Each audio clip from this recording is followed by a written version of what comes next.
Aqui e já, mais uma vez no ar, o programa que veio para ficar na nossa fronteira, trazendo temas pertinentes, atuais, para a nossa reflexão. Que bom que você está nos acompanhando. Convidamos desde já a participar do nosso programa. Compartilha aí a live, chama os teus amigos para assistir, manda o teu comentário, tua crítica, tua pergunta. A participação de quem está em casa é muito importante para a construção do nosso programa. Hoje nós temos um tema que diz respeito diretamente ao Brasil. Nós já tivemos no passado pautas exclusivamente uruguaias, quando a gente analisou, por exemplo, o resultado das prévias eleitorais. Hoje a gente tem um tema que diz respeito ao Brasil, porque amanhã nós teremos no país, e também aqui em Santana do Livramento, a eleição para conselheiro tutelar.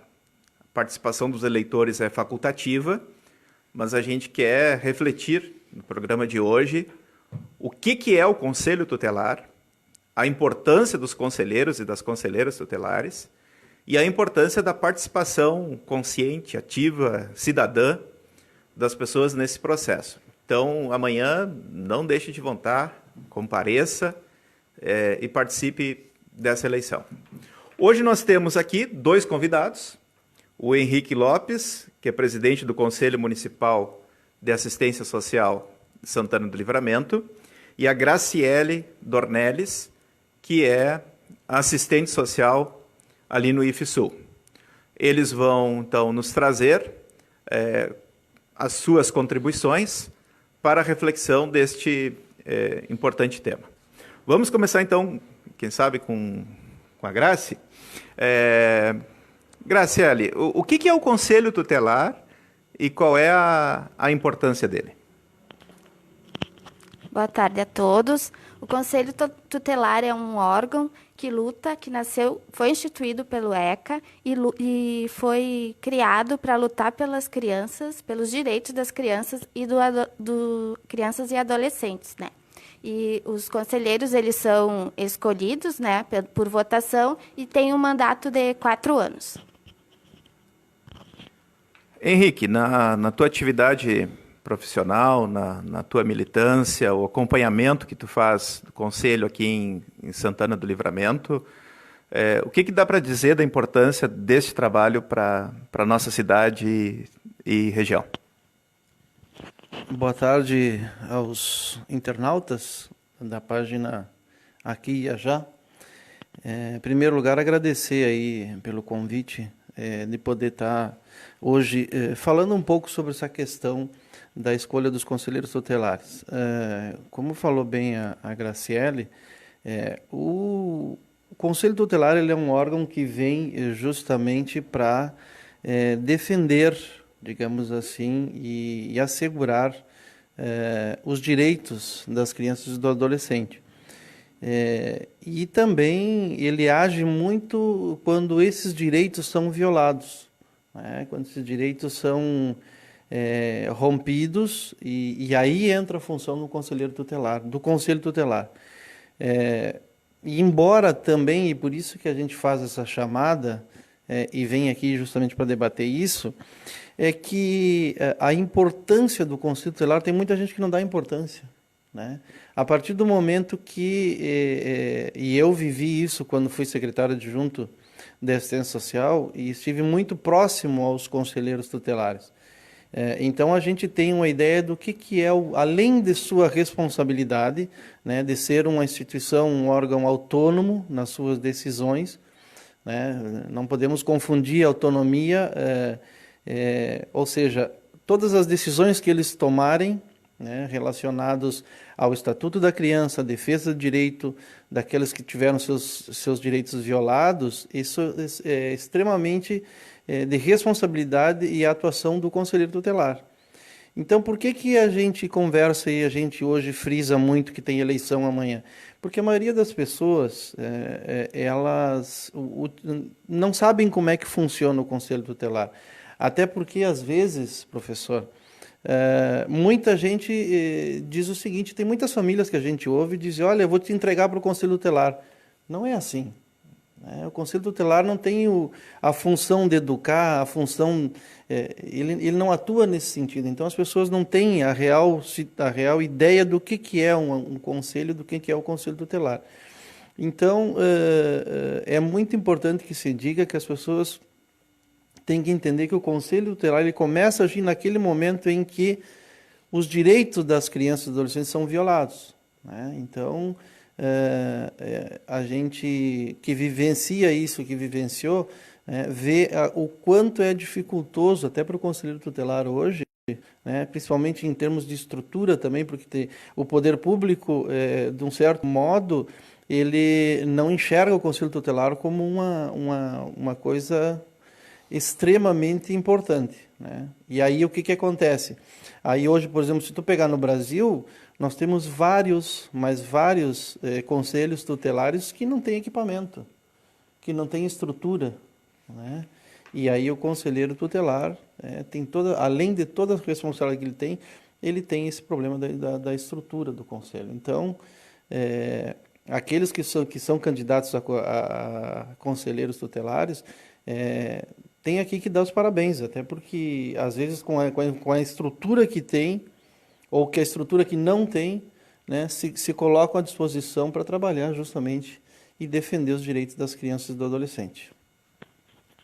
O artigo 131 do Estatuto da Criança e do Adolescente, o Estatuto da Criança e do Adolescente, que é o principal documento do Conselho Tutelar e do Conselheiro, o artigo 131 diz que o Conselho Tutelar é um órgão permanente e autônomo, não jurisdicional, encarregado pela sociedade de zelar pelo cumprimento dos direitos da criança e do adolescente.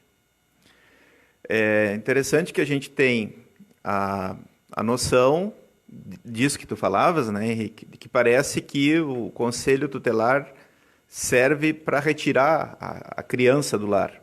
Isso é um caso extremo e deve ser a exceção da regra. Tem outras alternativas antes disso, né? Com certeza. A gente tem que ter bem claro que,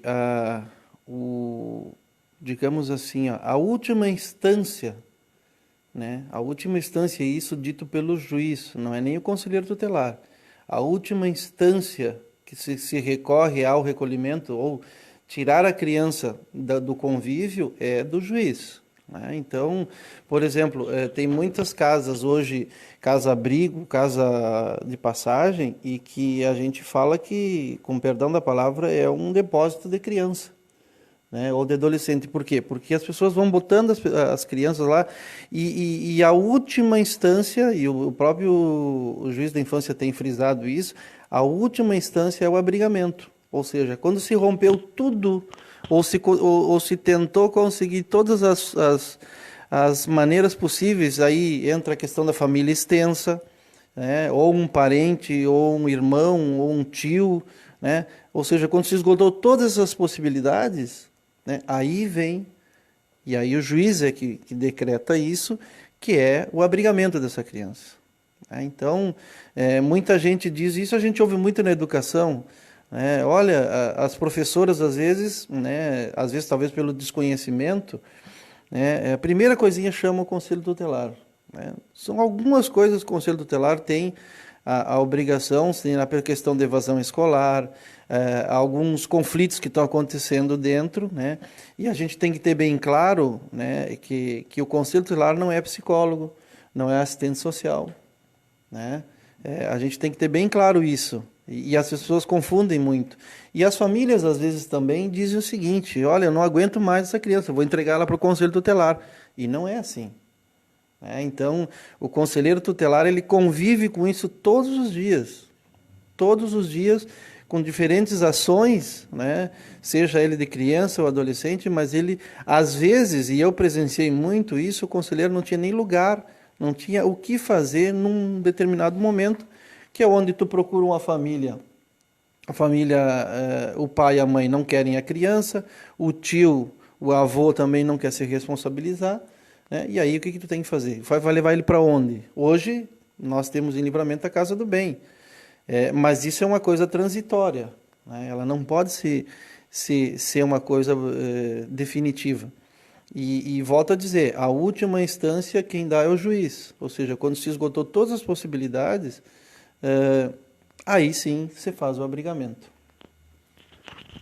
O Conselho Tutelar, então, é esse órgão permanente, autônomo, colegiado, não jurisdicional, que tem o objetivo, a tarefa de zelar pelos direitos das crianças e dos adolescentes. A nossa Constituição brasileira, Constituição Cidadã de 1988, vai nos informar, então, quais são os direitos que a criançada tem lá no seu artigo 227. Diz assim a Constituição: é dever da família, da sociedade e do Estado assegurar à criança, ao adolescente e ao jovem, com absoluta prioridade, o direito à vida, à saúde, à alimentação, à educação, ao lazer, à profissionalização, à cultura, à dignidade, ao respeito, à liberdade e à convivência familiar e comunitária, além de colocá-los a salvo de toda forma de negligência, discriminação, exploração, violência, crueldade e opressão. Chama atenção que esse dever é compartilhado, né, entre a família, a sociedade e o Estado. Geralmente se pensa muito o Conselho Tutelar na relação com a família, como aquele mediador de conflitos que se estabelece na esfera familiar. Mas, Graciele, qual é o papel do Conselho Tutelar diante do Estado? Porque se o Estado tem que garantir esses direitos também para as crianças, para os adolescentes e para os jovens, quando o Estado é inoperante, o conselheiro tutelar pode fazer algo, não pode? Como é que você dá essa relação com o agente estatal? Bom, como é dever da família, da sociedade e do Estado garantir a proteção da criança e do adolescente, o conselheiro ele vai trabalhar para que o Estado também dê as condições e a proteção à criança e ao adolescente. Então, não só a família, não só a sociedade, mas o Estado também tem suas obrigações, né? Oferecer educação, saúde, né? Qualidade de vida para a criança e também para a família. Muito bem. Vamos, então, à rodada de perguntas dos nossos internautas. A Paula da Silva posta aqui a sua candidata, Débora Sinara, número 55, para conselheira tutelar. Karen Araújo, tema importantíssimo. Sou candidata ao cargo de conselheira tutelar. Então, temos a manifestação de uma eleitora da Débora e a Karen, ela própria, que é candidata. Temos também a postagem do Rubinson Silva. Sim, eu voto na Débora Sinara Pires Raimundo. A Marta Fervenza deixa aqui o seu comentário, dizendo que está muito interessante o programa.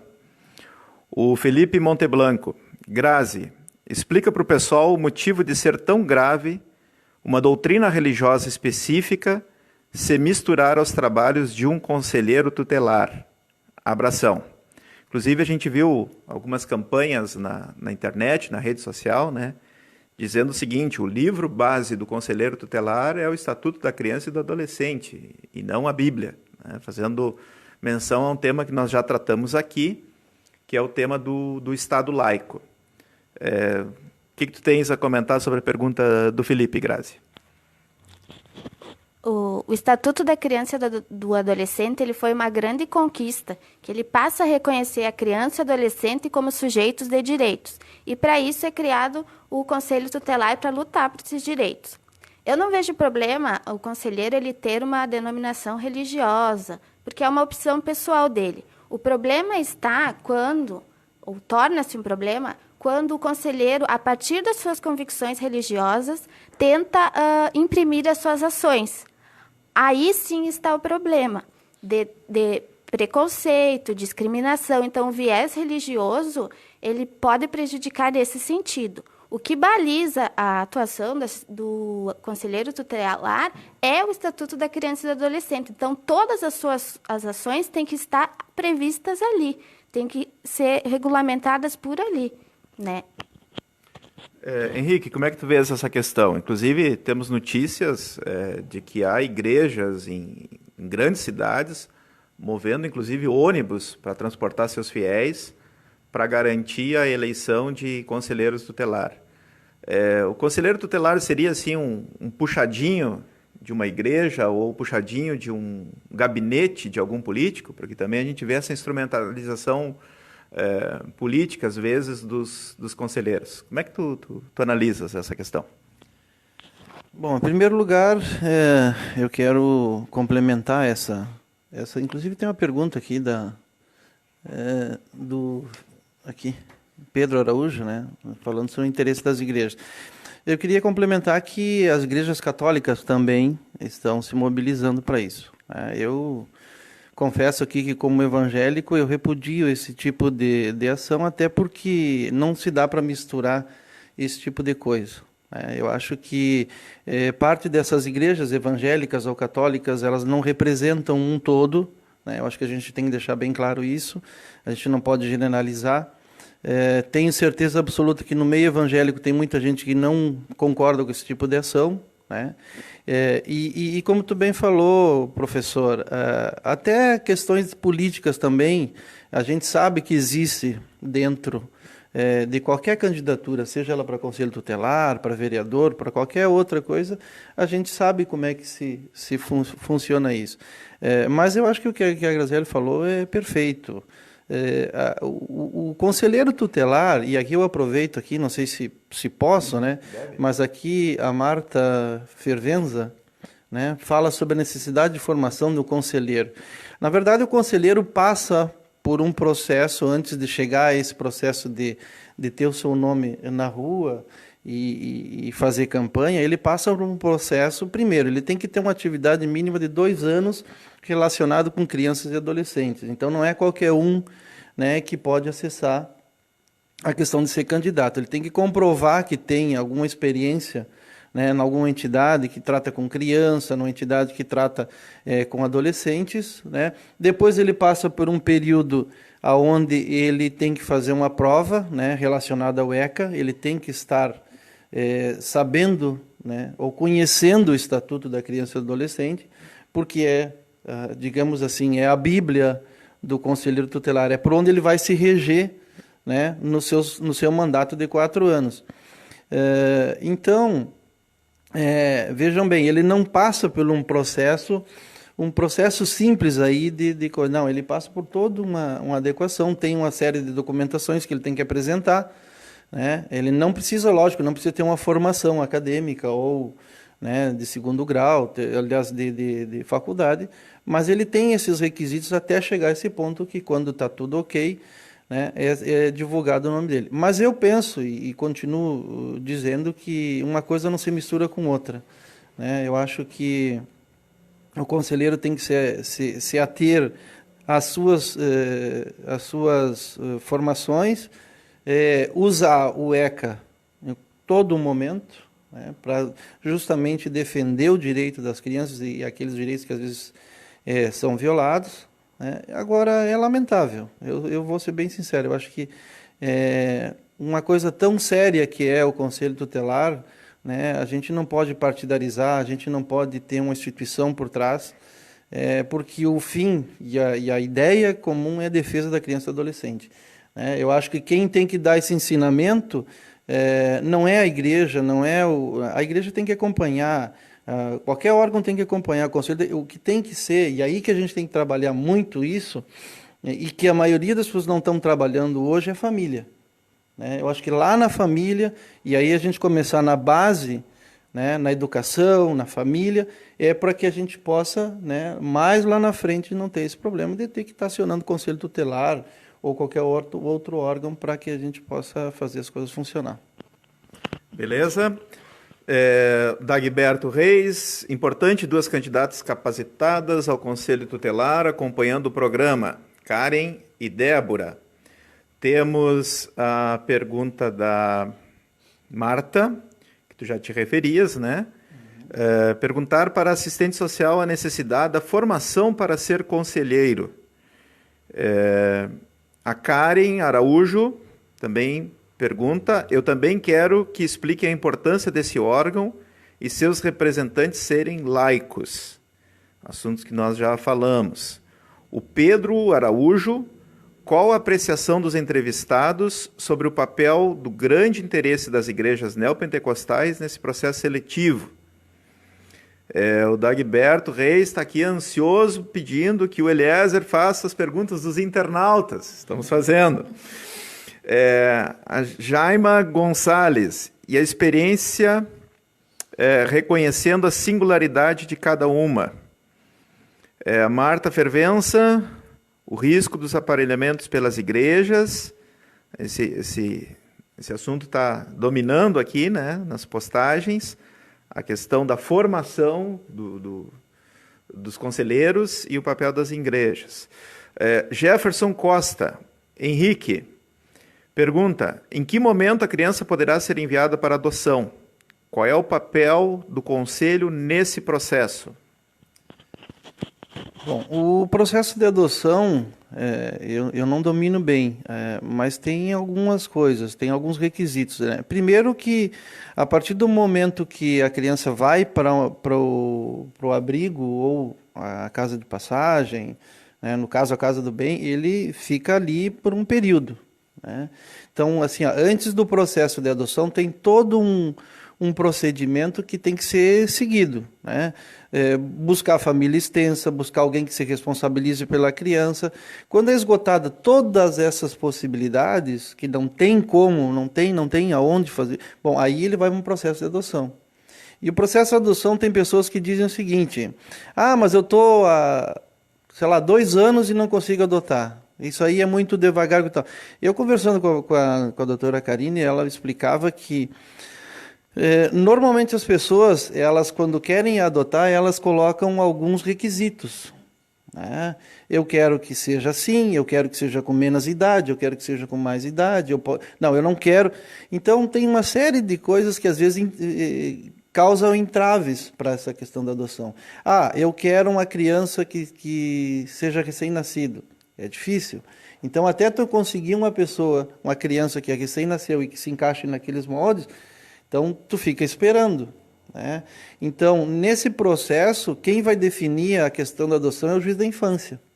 Porque esgotado todos os processos, e aí o que acontece? O conselheiro tutelar, ele não abandona esse processo. Ele simplesmente chega, passa para o juiz, envia ao juiz a declaração, né, da criança que não se encontrou família, aquela coisa toda, e ela fica no abrigamento até que se defina o que vai acontecer com essa criança. Ou seja, ou vai para a adoção, ou a família extensa, né? Quando a gente fala família extensa, um tio, um parente, um irmão, uma avó, né? um parente mais próximo que se responsabilize, que fique com a criança. Caso contrário, aí sim entra no processo de adoção. E aí vai para aquela fila, né? E aí nessa fila tem muitas pessoas que às vezes escolhem qual é a criança que elas querem, né? E aí isso aí atrasa muito, isso é dito pela doutora Karine, isso atrasa muito porque a partir do momento que tu coloca requisitos, né, aí tu tem que esperar que se entre uma criança, digamos assim, naqueles requisitos que a pessoa pediu. Então por isso que às vezes a adoção demora muito. Muito bem, nossa live aqui tá bombando, né? Você de casa aí pode também mandar sua pergunta, seu comentário, sua reflexão. A nossa intenção é ler todos os comentários que nos chegarem aqui. A Flávia Retamar, boa tarde. Os eleitores e as eleitoras nesse domingo, boa tarde aos eleitores e eleitoras nesse domingo. É importante que exerçam o seu direito, escolher o novo Conselho Tutelar, que tem o papel de zelar pelo ECA. Vou votar candidata que, de fato, tenha esse compromisso, que vá contribuir para o bom andamento e o funcionamento do Conselho. A escolha precisa ter capacidade técnica, a escolhida precisa ter capacidade técnica, experiência com as crianças e adolescentes. Está aí a Flávia com bons critérios, né, para escolher a sua candidata. Temos outro comentário do Pedro Araújo, que fez a pergunta agora há pouco. Esclarecedoras posições de remeter o processo ao olhar constitucional do Estado. Temos Eduardo Gomes, que está seguindo o programa, o Delmar também, a Paula tem mais um comentário aqui. O Estado é o primeiro a falhar. Falha quando não há condições mínimas de desenvolvimento à criança. Falha quando tira os direitos das crianças e adolescentes, direitos como educação e saúde. Falha quando não dá condições às famílias.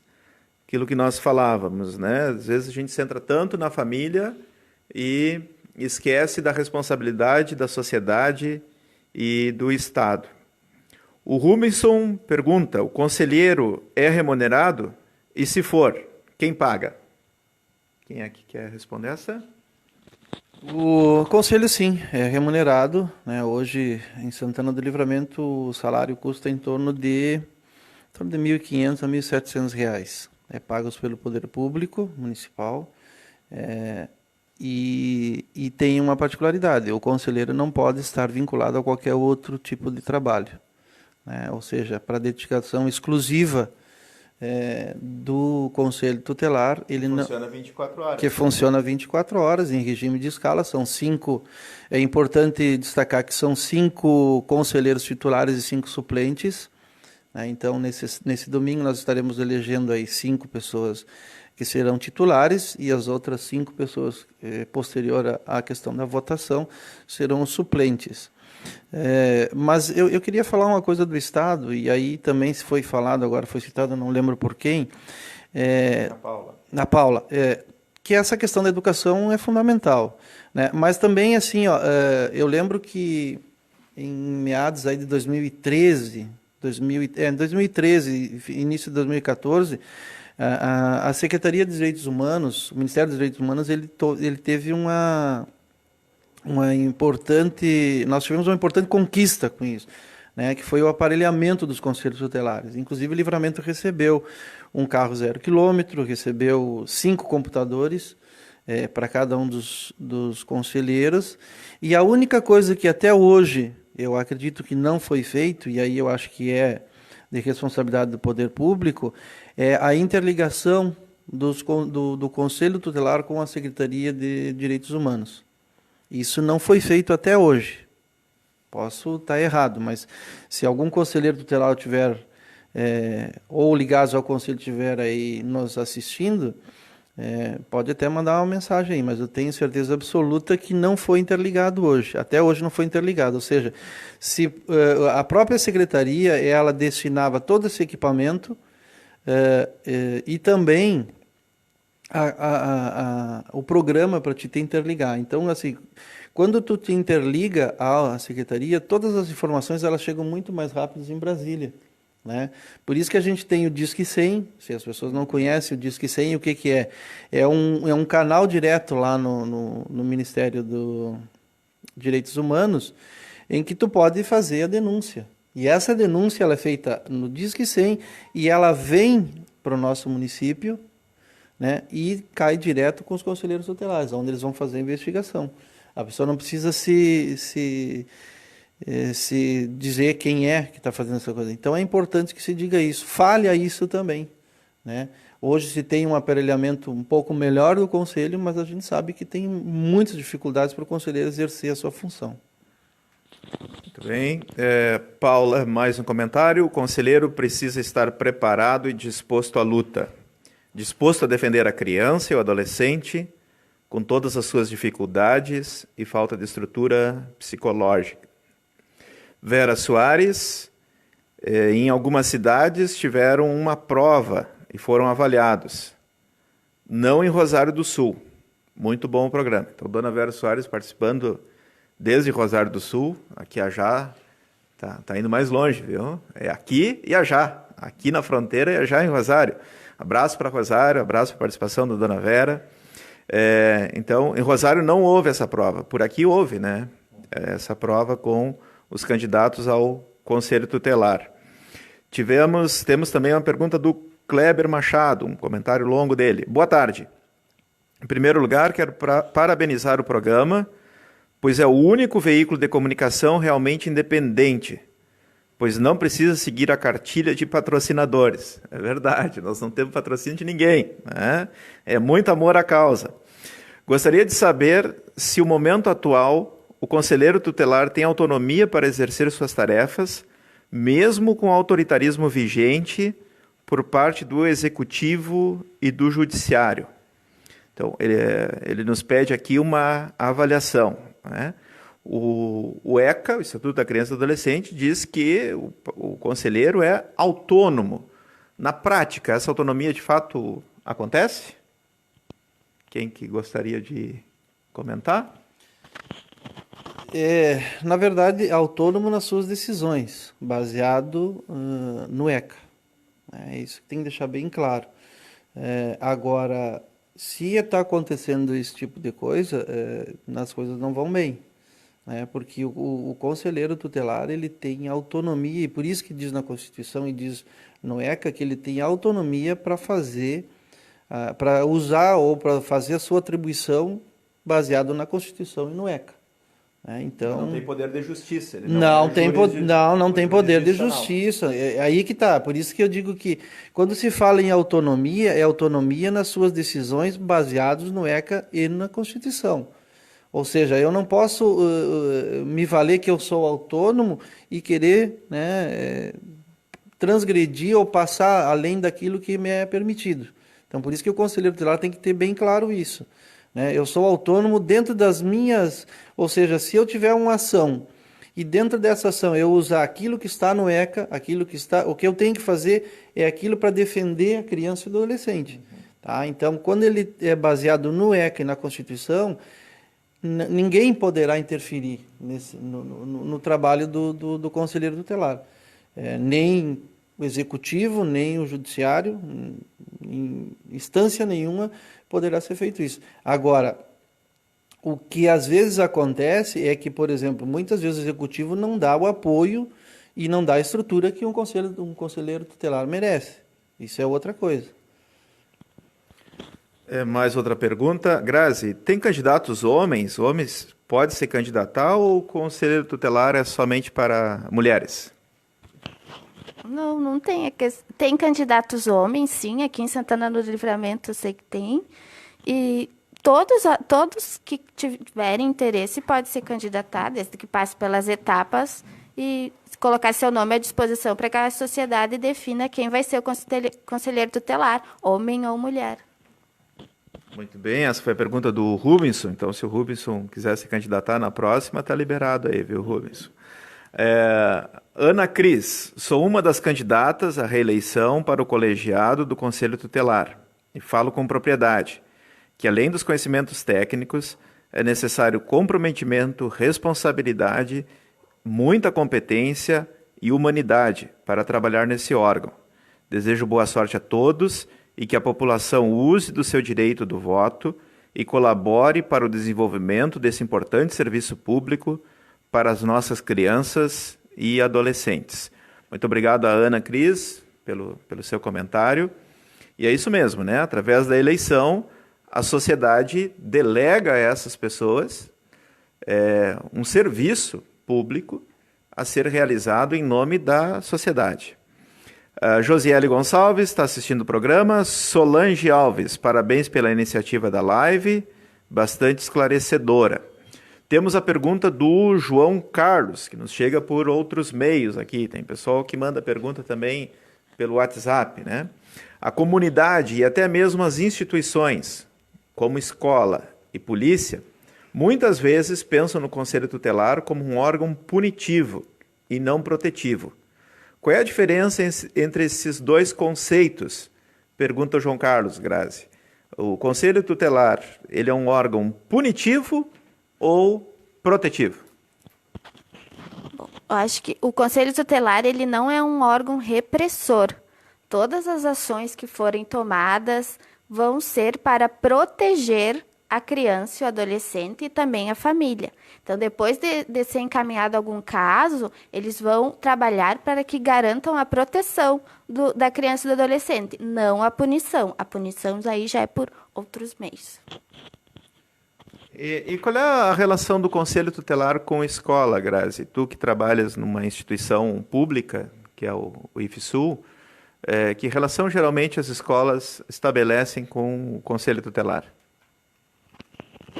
Toda criança e adolescente tem direito à educação, né? Então, quando o aluno ele falta muito, tem a questão das faltas, o Conselho Tutelar ele é chamado para atuar na questão da evasão escolar, né? Para ver o que está acontecendo. Se a escola ela não consegue dar conta dessa demanda, passa para o Conselho Tutelar para ele investigar o que está acontecendo e tomar as medidas cabíveis, né? Muito bem, temos uma reflexão do Dagberto Reis, em forma de perguntas também, acho. De que forma aqueles que tratam dos direitos das crianças têm tratado a questão da laicidade, quando o fundamentalismo, a intolerância religiosa, sabemos que vem crescendo no Brasil? É assunto que já tratamos. Débora Castro, olá. Qual a estrutura mínima que o governo municipal deve oferecer ao Conselho? Livramento atende a esses requisitos, Henrique? Olha, eu posso te falar anteriormente, né, digamos assim, porque quando houve a implementação do veículo 0 quilômetro, de todo o material que veio para o Conselho Tutelar, eu era secretário adjunto. E o nosso compromisso até então era fazer com que o Conselho Tutelar, até porque o Conselho Tutelar aqui em Santana do Livramento, ele tinha eu lembro bem, era um Palio vermelho, e que ele menos andava ele mais estragava do que andava. Eu lembro muito bem. E aí eu lembro da dificuldade das conselheiras naquela época, porque às vezes tinha que fazer alguma diligência e não tinha. E aí veio esse carro 0 quilômetro, que até hoje ele está aí. Eu não tenho relatos, e principalmente no Conselho de Assistência Social, às vezes a gente tem conversado com alguns conselheiros, eu não tenho assim uma queixa, digamos assim, que a coisa seja terra arrasada. Não, eu acho que tem. Hoje ele está numa estrutura bem melhor do que estava, né? Inclusive agora ele tem uma sede ali na Praça das Bandeiras, ali na frente da Santa Casa, né? Uma estrutura um pouco melhor do que eles estavam, né? Eu tenho informação também que provavelmente daqui a um tempo mais seja destinado a uma outra sede, né? Eu conversava com o secretário de Assistência Social, mas hoje eu poderia te dizer assim, que para o que era o Conselho Tutelar há algum tempo atrás, há 4, 5 anos atrás, não há 8 anos atrás, digamos, hoje a estrutura do Conselho Tutelar é melhor, né? Não vou dizer que seja o ideal, né? Porque sempre as coisas... Mas eu tenho, e a Cris está aí nós ouvindo, e ela sabe muito bem, eu cheguei a trabalhar com ela um período e nós não tínhamos carro, nós não tínhamos telefone, né? Nós não tínhamos um plantão. E veja bem o que é a importância de ter um plantão, um telefone que tu possa, num momento de desespero ou alguma coisa que esteja acontecendo com a criança, tu não tem um telefone para ligar, tu não tem um número de referência. Mas eu acho o seguinte, eu acho que hoje, claro que não é aquilo que a gente imagina para uma estrutura de Conselho Tutelar, mas hoje eu acredito que Livramento, assim, ela tem condições mínimas, mas tem dos conselheiros efetuarem as suas atribuições. Muito bem. A Ana Cris, que tu citavas, complementa, né, que o Conselho zela e protege, sempre. Faltou falar a palavra protege na parte que eu li ali do 131, artigo 131 do ECA. Obrigado, Cris. Temos também a pergunta da Marta Raquel. Uma pergunta bastante instigante, bem interessante, provocando todos nós para uma mobilização para o dia de amanhã. Olá, boa tarde. Importante assunto. Como vocês pensam que pode ser possível mobilizar os eleitores para analisar os candidatos e votar, sendo já a eleição amanhã. É possível encorajá-los?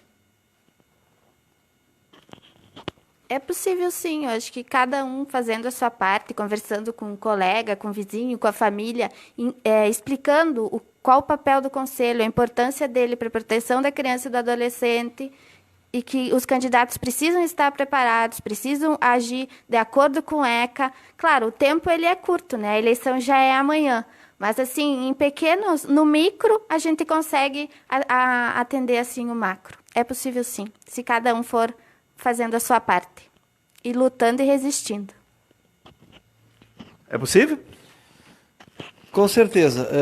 A única coisa que a gente tem que salientar é que nesse processo todo de eleição no Conselho Tutelar, a questão, e eu vejo muito isso, pessoas falando que faltou um pouco de divulgação, né? Agora, o problema todo da divulgação, que eu tenho certeza absoluta que a comissão que está até hoje na frente, a comissão eleitoral, ela fez o papel dela, né? O que eu acho que nós precisamos ter mais meios de comunicação como esses aqui, né? Que falem da situação real da sociedade, que falem e que façam, porque aquela história, a questão do Conselho Tutelar ela é muito importante. As pessoas têm que saber como é que funciona o Conselho Tutelar. Não é, e aí quando o internauta aqui fala sobre órgão punitivo, tem muita gente que sim, tem muita gente que pensa que o Conselho Tutelar é punitivo. Tanto é que às vezes, eu vou chamar o Conselho Tutelar, ele vai te levar. Quer dizer, é bem isso, né? Então, assim, o Conselho Tutelar não tem o poder de levar ninguém, né? Ele só vai levar quando ele apresentar todo um relatório dizendo o que está acontecendo com a criança, e quem vai tomar a decisão de tirar a criança de lá de dentro é o Poder Judiciário. A não ser, e aí o Conselheiro Tutelar pode, aí sim ele pode atuar quando ele constatar que aquela criança está numa situação de risco, aí sim, com a autonomia que ele tem, ele pode sim tirar a criança daquele meio e fazer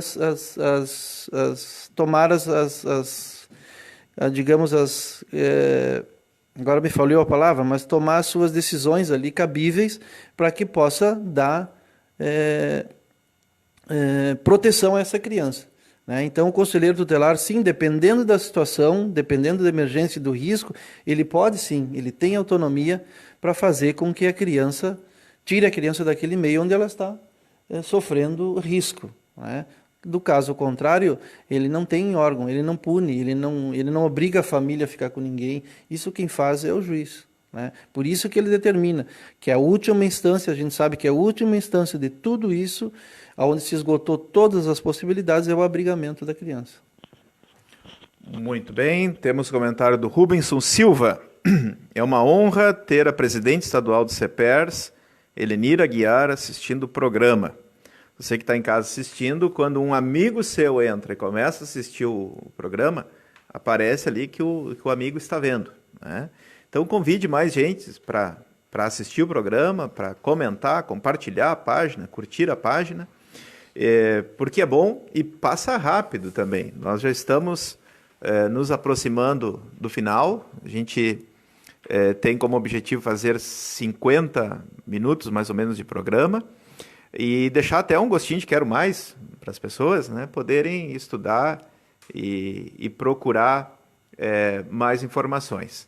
Então vamos para as considerações finais, mas mesmo assim pode aparecer alguma pergunta até lá, da Grazi, agradecendo a ela a disponibilidade de vir e participar do nosso programa. Se faltou alguma coisa, se gostaria de complementar algo, fique à vontade. Bom, agradeço o convite.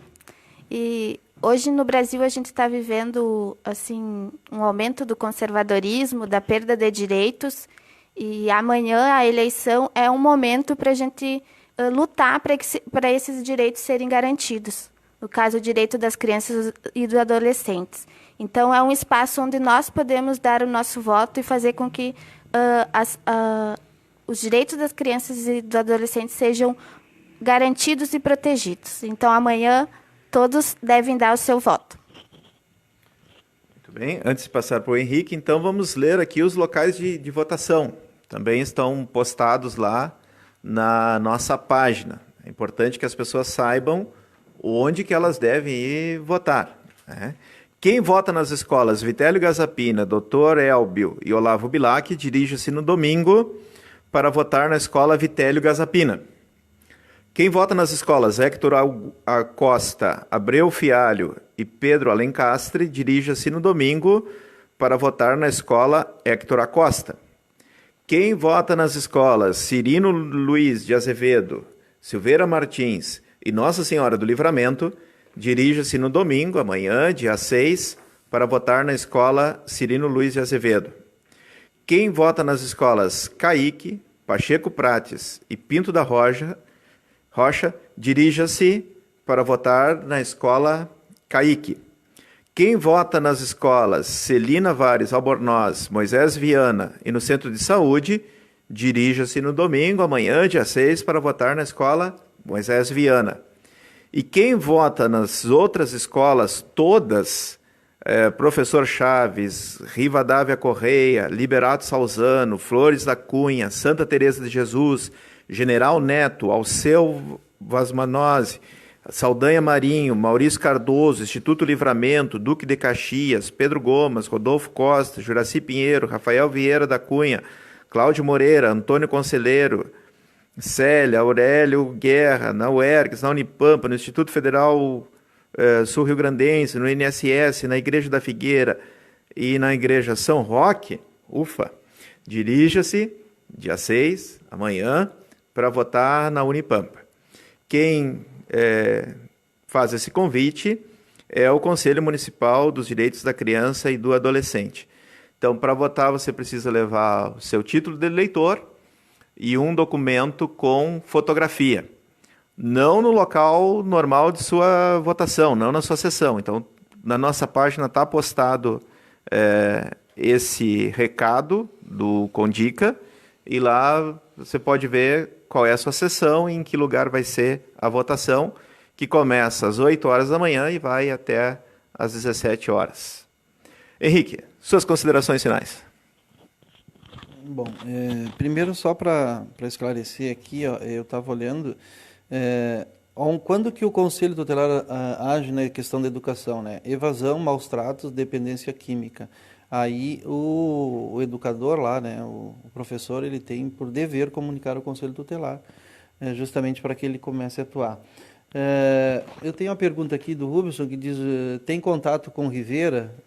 Porque nós temos uma particularidade, né? O Conselho Tutelar, ele funciona, além de cuidar da defesa do direito das crianças e adolescentes, também tem a questão da fronteira. E tem sim, constantemente está se conversando sempre com o Instituto Nacional, o INAU, e também a questão do MIDES, né? Tem uma interligação muito grande nisso.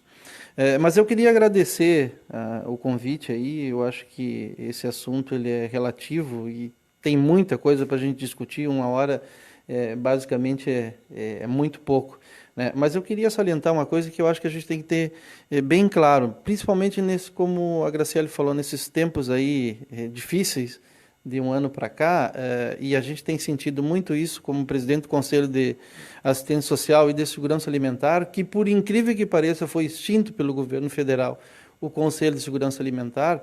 Nós temos que ter bem claro que essas conquistas que nós chegamos até agora, seja o ECA, seja o Conselho Tutelar, e a participação social, ela está muito aquém daquilo que a gente espera, né? E essa é a minha preocupação enquanto presidente de conselho, porque, de uma maneira ou de outra, os conselhos estão se destruindo, ou estão destruindo os conselhos. E o Conselho Tutelar é muito importante. Então, a gente tem que ter bem claro isso e nós temos que lutar, nós temos que começar a sair dessa zona de conforto para que a gente possa retomar essa questão da participação social, né? Zelar pelos nossos conselhos, né? Porque o nosso, volto a dizer, o nosso de segurança alimentar a nível nacional está extinto, nós não temos mais conselho e nós aqui, né, temos aí 2 conferências agora, um em outubro, que é de segurança alimentar, que é a conferência estadual, e a da assistência social, que vai ser em novembro. E só para vocês, para os nossos internautas terem uma ideia, a Conferência Nacional não vai ser convocada, ou não foi sido convocada pelo Ministério da Cidadania, né? Isso já é um indicativo, e mesmo assim o Conselho Nacional, com alguns patrocinadores, aí, manteve a nossa conferência a nível nacional em Brasília, em novembro, exato, em novembro. Então, mais uma vez agradecer, né, aos organizadores da página aí, e dizer que nós, enquanto assistência social, estamos à disposição aí para discutir, para defender o SUAS, principalmente, que é a nossa preocupação, né? Hoje nós temos um corte violento e drástico em termos de assistência social, e que isso se reflete muito no município. Nós já estamos entrando aqui numa situação que, se a coisa continuar assim, nós praticamente, a assistência social não terá financiamento, para no mínimo daqui 2 anos não terá mais financiamento. Então, agradecer mesmo, e parabenizar aí a página por esse tema aí que é tão importante para nós na sociedade. Eu vou ter que dar uma de árbitro aqui e dar uns 6 minutos de desconto a mais, porque o pessoal parece que não quer que a gente termine o programa. Está chegando ainda perguntas por aqui. Renata Dias diz: parabéns pelo programa. É imprescindível que os conselheiros tutelares sejam eleitos com responsabilidade, respeito ao Estatuto da Criança e do Adolescente e principalmente com respeito ao Estado laico. Grande preocupação dos nossos telespectadores aqui com o Estado laico, para que o Conselho Tutelar não seja instrumentalizado por nada e nem por ninguém, mantenha de fato a sua autonomia. Carol Vergara, especialmente a minha colega Graciele Dornelles. Tem que ler antes aqui. Parabéns à mesa pela ótima exposição de um tema tão importante à sociedade, e especialmente a minha colega Graciele Dornelles. Então, professora Carol, cumprimentando a Graciele. A professora Paula: Henrique, já houve casos em nossa cidade de má conduta dos conselheiros. Como se pode denunciá-los? Qual é o limite da atuação dos conselheiros? Marta Fervenza: parabéns à minha antiga chefia da assistência social e minha colega da assistência estudantil, a Graciele. Foram claros e didáticos. Mas então, o Pedro também faz um comentário agora aqui, em cima do lance. Pedro Araújo: parabéns pelo trabalho da página e entrevistados. Mas vamos, quem sabe então, nos concentrar nessa pergunta da Paula, Henrique. Quando um conselheiro tem uma má conduta, como denunciá-lo e qual é o limite da atuação dos conselheiros? Bom, segundo o regimento interno do Conselho Tutelar, existe a corregedoria do Conselho Tutelar. Ela é composta por 5 membros, eu aqui não lembro agora quais são os membros, mas é parte da sociedade civil, governamental, então forma um colegiado eu não lembro se são 5 pessoas. Até então, quando eu fazia parte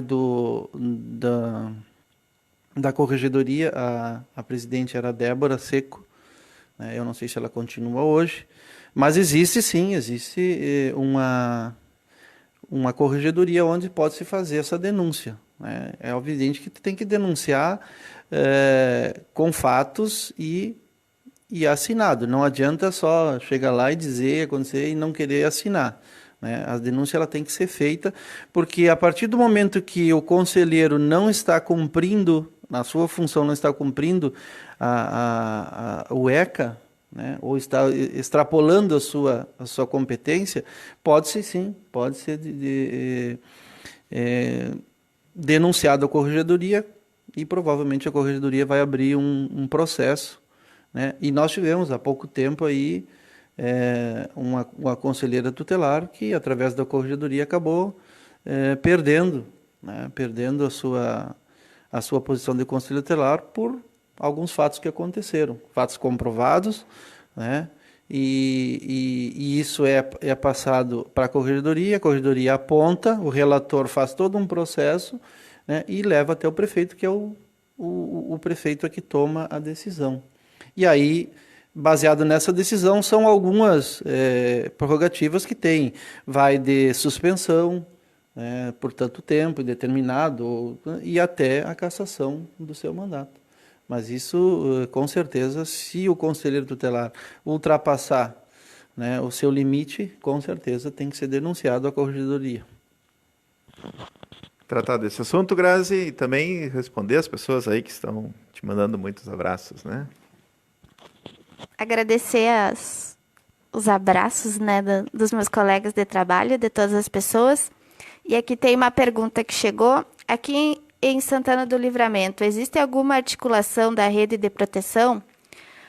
Para a garantia da proteção da criança e do adolescente, tem que ter essa articulação entre a rede de proteção, CRAS, CREAS, Ministério Público, Conselho Tutelar, Judiciário. Então, se essa articulação não existir, a proteção não vai ser efetivada. Vai sempre existir uma falha, né?